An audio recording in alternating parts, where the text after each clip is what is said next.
friends. Good morning everyone.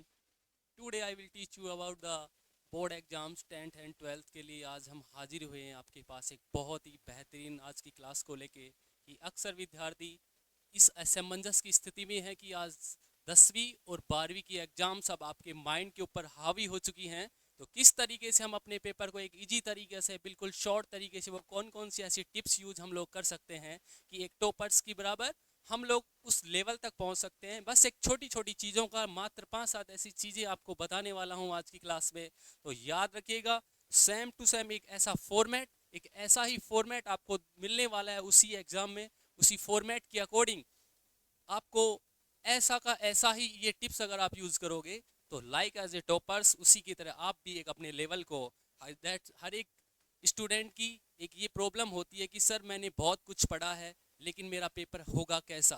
तो चिंता की कोई बात नहीं है, सिर्फ की पैसेंस और अपने इस कॉन्फिडेंस लेवल को हाई रखना, बिल्कुल आपका पेपर अच्छे से होगा। तो एक बार वेलकम बैक हमारे इस यूट्यूब चैनल की इस ऑनलाइन परफॉर्मेशन पे, ऑनलाइन प्लेटफॉर्म की क्लास में पहली क्लास आपको लेकर आई है एक बिल्कुल खास और बेहद आपके लिए।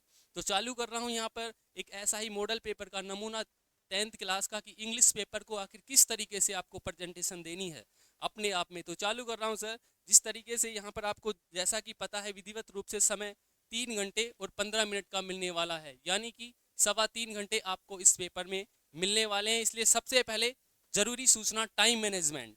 टाइम मैनेजमेंट अगर आपके पास है तो सपोज दैट सब कुछ आपका बेस्ट होने वाला है। तो पहली चीज़ का जो ध्यान रखना होता है वो हमेशा भाई टाइम मैनेजमेंट का ध्यान रखना। अक्सर क्या होता है, स्टूडेंट बहुत अच्छा लिखता लिखता लिखता क्या होता है कि उसका समय इतना कम हो जाता है, उसके क्वेश्चन अटेम्प्ट नहीं हो पाते हैं। इसलिए time management is the biggest part of success. तो याद रखिएगा, टाइम मैनेजमेंट के बाद में चालू करते हैं आज की क्लास में कि किस तरीके से आप अपनी प्रेजेंटेशन को बोर्ड की कॉपी में कैसे अपनी प्रेजेंटेशन को हाई लेवल तक बढ़ाएंगे। तो चालू करते हैं। यहाँ पर सेक्शन नंबर ए में आपको पता है, सेक्शन नंबर ए में आपको मिलने वाला है क्या, सेक्शन नंबर ए में रीडिंग। रीडिंग आपको मिलने वाला है मतलब पैसेज। तो किस तरीके से आप पैसेज को करेंगे, तो यहाँ पर आप लोग उत्तर पुस्तिका में यहाँ पर लिखना पड़ेगा आपको सेक्शन ए। सेक्शन ए लिखने के बाद नीचे आपको अंडरलाइन करनी ही पड़ेगी। सेक्शन ए लिखने के बाद आपको जो आंसर में दिए हुए हैं इस तरीके से आपको आंसर में दिया हुआ मिलेगा, जैसे 1 2 3 4 इस तरीके से आपको एमसीक्यूज मिलेंगे। तो उसमें अगर सपोज दैट आपका इस पहले का आंसर मान लो कि ए था, पहले का आंसर मान लो क्या था, इस ए था, तो ए में आपको डायरेक्ट क्या करता है अक्सर विद्यार्थी, यहाँ पर आंसर नंबर लिख के और ए कर देता है और फिर टिक करके नेक्स्ट पे चला जाता है। ऐसा आपको बिल्कुल भी नहीं करना है। जी हाँ, यहाँ पर आपको सेक्शन ए, यहाँ पर जब आपने लिखा था सेक्शन ए, सेक्शन ए लिखने के बाद में यहाँ पर ही आपको लिखना है आंसर 1। लिख दिया। आंसर 1 लिखने के बाद में ये जो कॉपी का फॉर्मेट होता है, इस फॉर्मेट की अकॉर्डिंग यहाँ पर आप लोग आंसर लगा करके यहाँ पर ए लिख सकते हो। और फिर यहाँ पर अगर ए आ रहा है तो इसके आगे उत्तर जरूर लिखें। समझ रहे हो, इसके आगे उत्तर जरूर आपको लिखना है। जैसे ए में क्या था, टॉम एंड जेरी, तो यहाँ पर आपको आगे लिखना पड़ेगा टॉम एंड जेरी। इस चीज का विशेष ध्यान रखना। नेक्स्ट पे इसी तरीके से आपको पहला जो क्वेश्चन था वो इसी तरीके से आपको करना है। उसी तरीके से दूसरा दूसरा पैसेज आपको देखने को मिलेगा। दूसरे पैसेज में इसी तरीके से कि आपको एक क्वेश्चन से और 5 क्वेश्चन तक, 1 से 5 क्वेश्चन तक आपको यहाँ पर पैसेज में छाटने होते हैं। लेकिन लास्ट में जो 2 क्वेश्चन आपको वोकॉब से संबंधित पूछता है, तो बेझिझक हो कि आप अपने वोकॉब की तैयारी अगर आपने अच्छे तरीके से की है तो वो भी आपके अंदर एक अच्छा इंप्रूवमेंट लेके आएगा। चलते हैं नेक्स्ट क्वेश्चन पे। अब जो बारी आती है सर, वो बारी आती है किससे संबंधित, सेक्शन बी की। सेक्शन बी में आपको जैसे दिखा हुआ है कि राइटिंग पोर्शन है। क्या है सेक्शन बी में, राइटिंग पोर्शन आपको दिखा हुआ है सेक्शन बी के अंदर। तो राइटिंग पोर्शन दिख रहा है, 1 मिनट थोड़ा सा जूम कर लेता हूं। देखो, तो सेक्शन बी में राइट पोर्शन, आपको राइटिंग पोर्शन दिख रहा है। तो उसको राइटिंग पोर्शन में आपके क्या क्या आता है बिल्कुल आराम से हम इसको देखने की कोशिश करते हैं। तो यहाँ पर सब राइटिंग पोर्शन में आपको दिखा हुआ है कि गोल्ड मेडल से संबंधित आपको कॉन्ग्रेचुलेसन दे रहा है। तो यहाँ पर स्टेट लेवल की एग्जाम आपके पास हो रही है अजमेर से। तो राइट ए लेटर, तो यहाँ पर आपको सर एक तो लेटर देगा और एक मेल देगा। लेटर और मेल में से आपको सिर्फ एक करना है, वो भी फॉर्मेट के अनुसार। अब तक आपने एक साल में जो मेहनत की है, वो जो फॉर्मेट आप लोगों ने तैयार किया था, उसी की अकॉर्डिंग आपको अपने क्वेश्चनों को रिवाइज करते करते वापस आप अपने उस लेवल तक पहुंचेंगे जहां तक आप पहुंचना चाहते हो। उस तरीके से नेक्स्ट नंबर का मिलेगा, किससे संबंधित है, यहाँ पर ये स्टोरी से संबंधित है।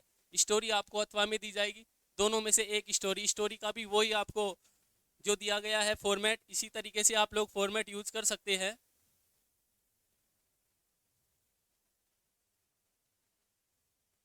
चलो देख, स्टोरी को हम वैसे ही जैसे फॉर्मेट के अनुसार हम लोग सबसे पहले हेडिंग लिखते हैं, उसके बाद भी डिस्क्रिप्शन और लास्ट में मोरल लिखना बिल्कुल भी ना भूले। इस तरीके से आप अपनी स्टोरी को प्रेजेंटेशन कर सकते हैं। उसके बाद में पैराग्राफ आता है, जो एक तरीके से वर्बल होता है और विजुअल होता है। वर्बल और विजुअल में से आपको एक पैराग्राफ बिल्कुल बखूबी तरीके से पहले हेडिंग लिखनी होती है। याद रखना, ये जितना भी सेक्शन बी वाला पार्ट है, ये बिल्कुल फ्रेश पेज में होना चाहिए। बिल्कुल फ्रेश पेज से ही आपको स्टार्ट करना है। जैसे यहाँ पर ये विलेज फेयर का है, तो सबसे पहले तो आंसर 5वां है, तो आंसर नंबर 5 ऊपर लगाना और कोष्टक में लिखना पैराग्राफ, और फिर उसके ऊपर हेडिंग लगा के फिर आपको एज इट इज उसकी थ्योरी को लिखना है। उसके बाद चालू करते हैं सेक्शन सी। अब सेक्शन सी आता है ग्रामर से संबंधित। तो ये सेक्शन जितने भी आपके 4 सेक्शन दिए गए हैं, इन चारों सेक्शनों को आपको आराम से अपनी उत्तर को पुस्तिका के ऊपर ही ऊपर लिखना पड़ेगा। उत्तर पुस्तिका के लिखने के बाद में जैसा कि 4 क्वेश्चन आते हैं आपके correct form of the verb के, ये सबसे इंपॉर्टेंट पार्ट होता है। और इस correct form of the verb में भी प्रेजेंट सिंपल वाले जितने भी रूल्स हैं, उनको आपको फॉलो करना, बिल्कुल लर्न करके जाने हैं। वहीं से अधिकतर क्वेश्चन पुटअप होते हैं। उसके अलावा एक बिफोर और एक आफ्टर वाला, वो वाला रूल भी जरूर देख के जाएं अक्सर। और उसके अलावा जो भी कपलेट होते हैं, प्रोवर्ब्स होती हैं, मुहावरे, लोकोक्तियां, इनसे संबंधित आपको वो एग्जाम में देता है। तो इन चीज़ों का विशेष आपको फोकस करके जाना है। उसके बाद टॉपिक इनडायरेक्ट और डायरेक्ट और इनडायरेक्ट स्पीच में आप लोगों को किस तरीके से करना होता है। याद रखना, एग्जाम की दृष्टि से जो इंपॉर्टेंट जो टाइप होता है, वो होता है इंट्रोगेटिव सेंटेंस। हमेशा क्वेश्चन बनता है एक तो इंट्रोगेटिव सेंटेंस से, और एक क्वेश्चन बनता है सर अपने इंपेरेटिव से, जो आदेशात्मक होता है या वर्ब की फर्स्ट फॉर्म से स्टार्ट होने वाले, डू या डू नोट से स्टार्ट होने वाले, और प्लीज और काइंडली से स्टार्ट होने वाले। ये था बात किसकी सर, इनडायरेक्ट स्पीच की। उसके बाद में 8 नंबर पे आता है subject verb agreement. Subject verb agreement में भी जो सब्जेक्ट 1 के अकॉर्डिंग बदलने वाले और सब्जेक्ट 2 के अकॉर्डिंग बदलने वाले, उसके अलावा जो भी bread and butter, rice and करी, ये जितने भी पेयर्ड वर्ड है, वहीं से क्वेश्चन पुटअप होता है। तो इनका अपने को बिल्कुल आराम से सोच समझ के उत्तर देना होता है। और लास्ट में आता है sir passive voice. Passive voice में भी आपको इंट्रोगेटिव सेंटेंस और डबल ऑब्जेक्ट वाले, इनको जरूर देख के जाना है। यहीं से अधिकतर क्वेश्चन पुटअप होते हैं। उसके बाद में फ्रेमिंग क्वेश्चन और टैग क्वेश्चन की जहां तक मैं बात करूं, वो बिल्कुल सिंपल, जहां पर हेल्पिंग वर्ब दी हुई हो, अगर स्टेटमेंट पॉजिटिव होता है नेगेटिव बना देते हैं टैग, और अगर स्टेटमेंट नेगेटिव होता है तो उसका टैग पॉजिटिव बना देते हैं। और जहां पर हेल्पिंग वर्ब होती है उसी के अनुसार हम लोग वो हेल्पिंग वर्ब यूज नहीं करते हैं। और जहां पर हेल्पिंग वर्ब ना दे, वहां पर हम सिर्फ 2 तरीके से वहां पर हेल्पिंग वर्ब बाहर निकालने की कोशिश करते हैं। If the sentence is verb first form and verb first form S Z, that we always be use verb first form. अगर वर्ब की फर्स्ट फॉर्म में एस ई एस अगर आपको जहां पर मिले, वहां पर always be use do and does helping verb. वहां पर सिर्फ 2 हेल्पिंग वर्ब बाहर निकलती हैं, डू और डज। इसके अलावा सर इफ द सेंटेंस, यदि सेंटेंस के अंदर वर्ब की सेकंड फॉर्म आपको दिखे, तो वहां पर आप लोग हमेशा डिड हेल्पिंग वर्ब बाहर निकालेंगे। ये टैग क्वेश्चन की बात थी। इन 2 चीजों से इस तरीके से अपना ग्रामर वाला पोर्शन खत्म होता है। उसके बाद में चालू होता है अपना असली रण क्षेत्र, वो टेक्स्ट बुक से संबंधित। अक्सर 75% लगभग जो 75% स्टूडेंटों का आंकड़ा है, वो इधर सेक्शन सी तक ही सीमित रहता है। सेक्शन डी तक वही लोग पहुंचते हैं जिन्हें अपनी किताब बहुत अच्छे तरीके से याद की हो। इसलिए इसमें ऐसी कोई बात नहीं है कि जिसने किताब के हर एक क्वेश्चन याद है वही टॉप लेवल हासिल करता है। ऐसी कोई बात नहीं है। कि टॉप लेवल वाला आदमी हमेशा अपने लेसन का जो समरी होती है, जो सारांश होता है, उस सारांश को ही देख करके अपने अपने जो विचार होते हैं, अपने जो भावों की अभिव्यक्ति होती है, उसको प्रेजेंटेशन करता है। तो आप भी ऐसा कर सकते हैं। हर एक पार्ट से 1-2 क्वेश्चन, उसकी जो भी समरी बनती है उसको बखूबी तरीके से याद रखें। एग्जामिनर सिर्फ उसका सारांश देखता है। ऐसे तो हर एक यूनिट से बहुत से क्वेश्चन बनते हैं और बहुत से क्वेश्चन के प्रॉपर आंसर नहीं होते हैं। तो सिर्फ और सिर्फ याद रखिएगा, अपने उस समरी को साथ लेके चलिए, और हर एक पार्ट के 4-5 लाइनों का जो कंटेंट होता है सर, उसमें आप अपनी तरीके से लर्न रखना। वही चीज मैंने बताई, ग्रुप इज नॉट एज, तो यहाँ पर अगर सपोज दैट है तो यहाँ बी लगा के कोष्टक में आपको कोडाकू भी लिखना पड़ेगा। याद रखिएगा। उत्तर से नेक्स्ट पे चलते हैं। इसमें इसके प्रॉपर रूप से क्वेश्चन आंसर चालू हो जाते हैं। जो 20-30 वर्ड के क्वेश्चन उत्तर होते हैं, याद रखना ये वर्ड लिमिट का विशेष ध्यान रखना। जहां पर 20-30 वर्ड्स आपको लिखे हुए मिले, मतलब समझ लेना 2 से 3 लाइनों में आपको उत्तर करना है।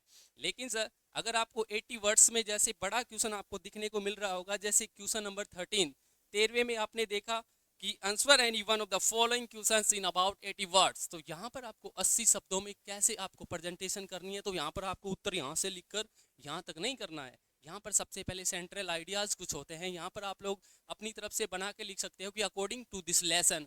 फिर उसके बाद में यहाँ पर आपको लंबे क्वेश्चन में हमेशा 2 पार्ट्स में डिवाइडेशन करना है। 4-5 लाइन लिखने के बाद में थोड़ा सा गैप आपको देना पड़ेगा। इस तरीके से आप लोग अपने लेवल तक पहुंचेगा। और एक स्टेंजा आता है जिसमें सी में से स्टेंजा में से जो आपने पोइम्स पढ़ी हैं छांट छांट के वहीं से आपको क्वेश्चन पुटअप करने होते हैं। याद रखिएगा गैप मेंटेन का विशेष ध्यान रखना। कोई भी क्वेश्चन अगर आप करते हो, क्वेश्चन करने के बाद 2 लाइनों को विशेष रूप से छोड़ना पड़ेगा ताकि एग्जामिनर आपके उस क्वेश्चनों को बिल्कुल बखूबी तरीके से समझ सके। ऐसा नहीं है कि आप लोग, याद रखना एक टॉपर्स की जो सबसे अच्छी बात होती है कि वो सिक्वेंशियल लिखते हैं, नंबर 1, नंबर 2, 3, 4, 5। इस तरीके से अगर आप लिखने की कोशिश करोगे तो बिल्कुल अच्छे तरीके का आपको परिणाम मिलता है। ऐसा नहीं है कि कोई दो नंबर लिखने के बाद में 4 नंबर का आंसर कर रहा है तो उसके उत्तर काटे जाते हैं, नहीं, ऐसा भी नहीं है। लेकिन जो पॉजिटिविटी होती है एग्जामिनर की, जो नंबर देने का तरीका होता है वो सिक्वेंशियल टाइप में ज़्यादा होता है, ना कि बजाय दूसरा फिर 5वां ऐसे करने से होता है। तो इस तरीके से छोटी छोटी चीज़ों का आप लोग ध्यान रखोगे। और लास्ट में एमसीक्यू से संबंधित आपको 3 क्वेश्चन मिलने वाले हैं। इन 3 क्वेश्चनों के बारे में आप बिल्कुल इस तरीके से कर सकते हो जो आपकी लेसन के अकॉर्डिंग होते हैं। जैसे आंसर नंबर 1 में अगर डी है तो ओमेगा ही आपको लिखना पड़ेगा डी के बाद में। तो इस तरीके से गैप मेंटेन का विशेष ध्यान रखना, टाइम मैनेजमेंट जो होती है उसका विशेष ध्यान आपको रखना पड़ता है। और आपको इस एग्जाम के दौरान जो रिवाइज किए हुए हैं, जो नोट्स आपने बनाए हैं, अब तक 1 साल की मेहनत आपने जो की है सर, उस मेहनत का परिणाम में अगर अब आप नया कंटेंट पढ़ते हो तो नए कंटेंट में आपको बिल्कुल भी फंसना नहीं है। जो चीज़ अब से 1 साल पहले आपने नोट्स के रूप में बनाई हुई है उन्हीं का रिवाइज आप लोग बार बार करते रहो, क्योंकि practice makes a man perfect. अभ्यास ही मनुष्य को संपूर्ण बनाता है। और इस तरीके से टोटल क्वेश्चन आपको अटेम्प्ट करके आने हैं। चाहे बेशक टाइम मैनेजमेंट का ध्यान रखना, बड़े लेवल के क्वेश्चन होते हैं उनको अगर छूट भी रहे हैं तो पहले करने की कोशिश करना। इस तरीके से आप अपने लेवल को बिल्डअप कर सकते हैं। लास्ट में सिर्फ ये चीज़ कहना चाहूँगा कि छिप छिप अश्रु बहाने वालों, मोती व्यर्थ लुटाने वालों, कुछ सपनों के मर जाने से जीवन नहीं मरा करता, कुछ पानी के बह जाने से सावन नहीं मरा करता, कुछ मुखड़ों की नाराजगी से दर्पण नहीं मरा करता, चंद खिलौने टूटने से बचपन नहीं मरा करता। इसलिए याद रखिए अपने लेवल में हमेशा इंक्रीज होते रहिए। और अगर किसी कारणवश आपके पेपर में वो इम्प्रूवमेंट नज़र नहीं आ रहा तो हैरान होने की कोई बात नहीं है। बेशक ये डिग्रियां ये कागज़ का टुकड़ा होती है और आप किसी के दिल के टुकड़े होते हो। तो इस तरीके से अपने भावों की अभिव्यक्ति के लेकर यहीं पर अपने शब्दों को विराम देता हूँ। याद रखना अपने YouTube channel Brijesh sir 7240 subscribe करें, लाइक करें। धन्यवाद।